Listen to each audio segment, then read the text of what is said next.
Hello, family, friends, and followers.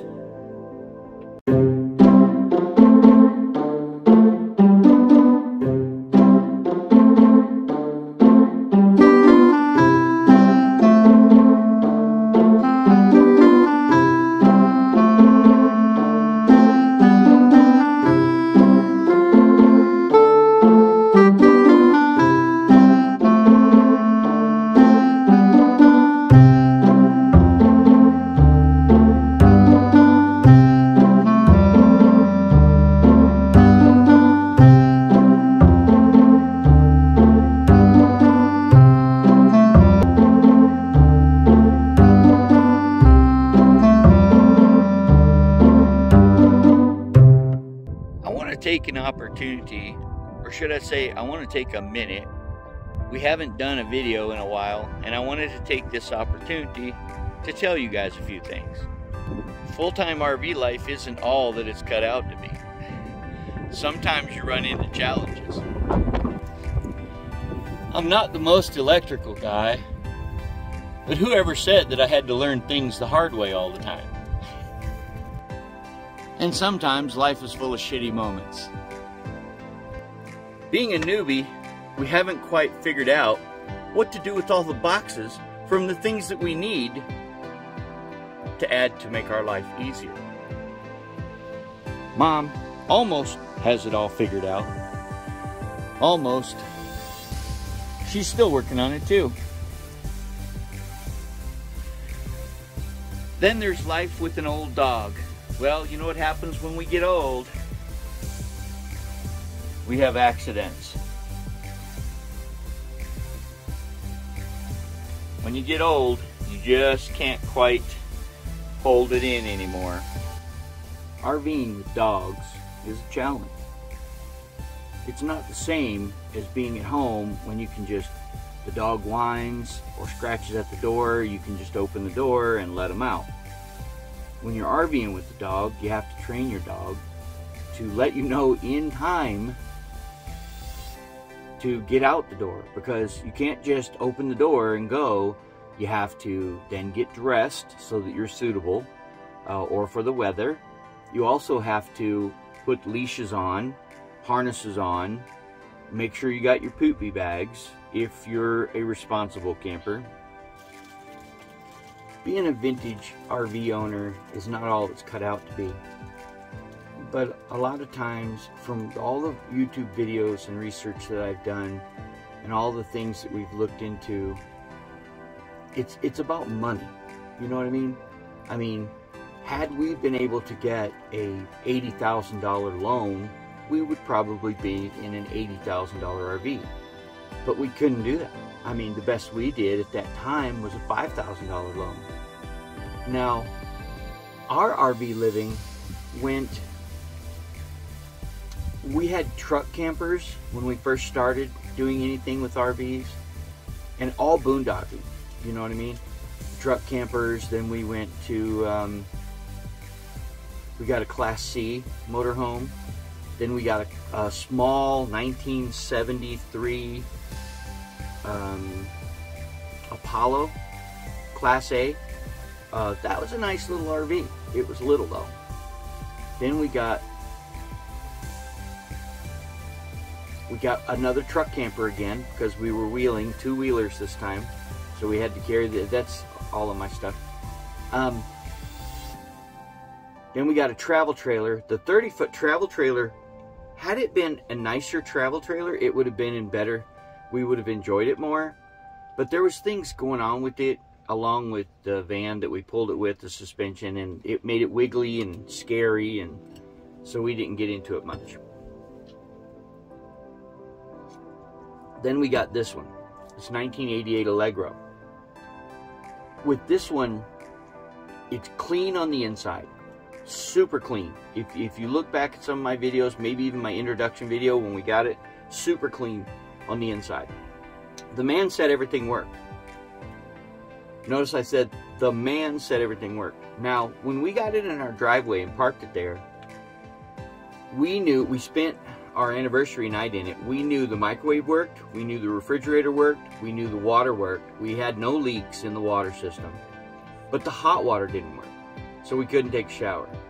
So that was one of the first things that I did to this RV, was one of the first things I did was put 2 6-volt batteries in there along with the 12-volt, plus I changed out the inverter charger to a 4-stage smart charger to charge those batteries better. Then I went and put the tankless water heater in it. Then we found out we needed a water pump, so we had to change out the water pump. We did that before we left to come full time. Somebody mentioned one time all the things that they've had to do to their RV. So I sat down and I started making a list. Batteries, charge controller, water pump, water heater. Luckily the furnaces don't need attention yet, but a friend of mine told me that the reason my lights dim when my furnace kicks on is because my fan motor's going out, so it needs attention. We pulled out the microwave when we put the hot water temperature unit on the wall, and then decided not to put that microwave back in, and instead we have an air fryer up there. That was a great addition. The only disadvantage to an air fryer instead of a microwave is, you know that bag of popcorn you like to eat up in the microwave? Now you got to cook it on the stove. You know that breakfast sandwich that's in the freezer you want to have that would be better in a microwave? You got to be creative in how you fix it in an air fryer. So there's a lot of things. We didn't like the couch. It wasn't comfortable. It wasn't convenient. We put in a storage unit instead. We didn't like the little chairs, so we put in recliners. Well, first we put in a recliner couch, and it finally just got used so much it was wore out, so we bought a couple of recliners to put in it. Made Mom a DP station up there in the passenger seat. She's pretty happy with it. It's not done yet. So then, when we first left out, then we found out we needed radiator problems. Well, radiator problems led to new belts and hoses and all those things. Then when we finally got to Arizona, the realization of we got to go all the way to Maine. So we went ahead with the help of some money through a inheritance or whatever you want to call it, and went ahead and had the transmission rebuilt. That was a plus for us, because now we don't have to worry about that transmission. So after the transmission video that we put out as an update, we loved it. We're happy as two clams in the ocean, a bug in a rug, I don't know, a sand crab in the sand, whatever. Anyway, it boils down to the one thing that I haven't done yet is I haven't been able to fix the brakes. Now, since my last video, I've managed to jack it up, and now I'm ready. Tomorrow I'm going to climb under there, and I'll be putting out a video on the brakes to find out why my rear brakes don't work. We've had to work on the trailer. We almost lost 2 tires off the trailer because the axle nuts backing off on the way here to Arizona from Washington. Well, actually from California, because in California I had new brake discs put on, you know, the whole backing plate, the brake shoes, the magnet, everything. You use 4 bolts, you take them off, put these on, wire these up. But they didn't come with lock nut washers, so I went and bought some, and I bought the wrong kind.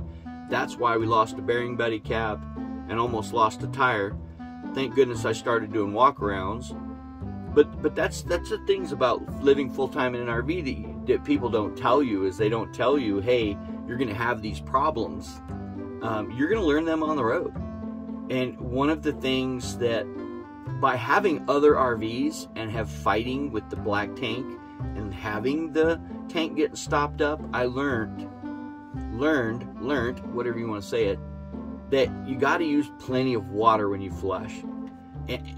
Out boondocking, that's not a thing that you really want to do, because you need to conserve on water. But let me tell you, you don't want that tank stopped up. If that tank's stopped up, you have to go to extreme measures to unstop it, and that creates a poopy mess nobody likes dealing with. We've learned that the gray water in this RV actually will come up in our tub if we're too full.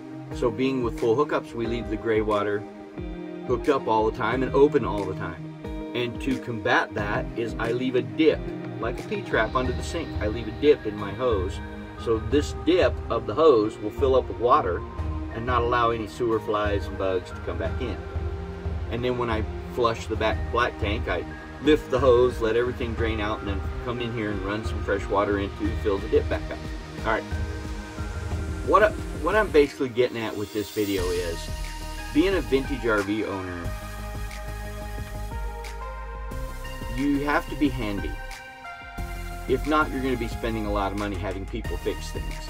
My tires are old. They look awesome, but they're old. They're older than 5 years old.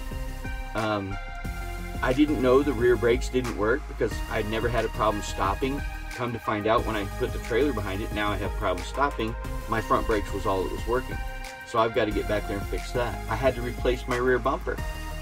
My camera that I installed, if you watch back in my videos, you've seen I installed a backup camera while we were in Miller, Sylvania back in October of 2020. Yeah, October of 2020, I installed a backup camera. That only lasted 2 months.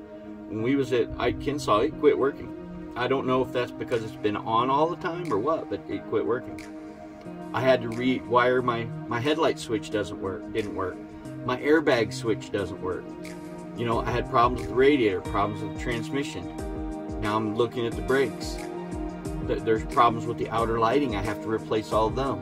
I only replaced the inner lighting because I wanted LED and I wanted less torque, less draw on the batteries. So, but anyway, so we're still in Golden Valley. We're going to be here. We're hoping, if everything works good with the brakes, we're hoping to be out of here April 1st, heading towards Arkansas. And new adventures coming up. With new adventures comes new videos. So I really can't think of anything else that I wanted to talk to you guys about. The main thing I wanted to get across is full timing is great. We love it. We love being out here. It's been sunny every single... There was a day it was cloudy. There was a day that it was cloudy and it did rain a little bit. And then when we first got here, we brought the snow, but we thought that was just jinx because we brought the snow from Washington. The RV will rock. The smells will linger. Mom's got the crock pot going. Ah, smells so good.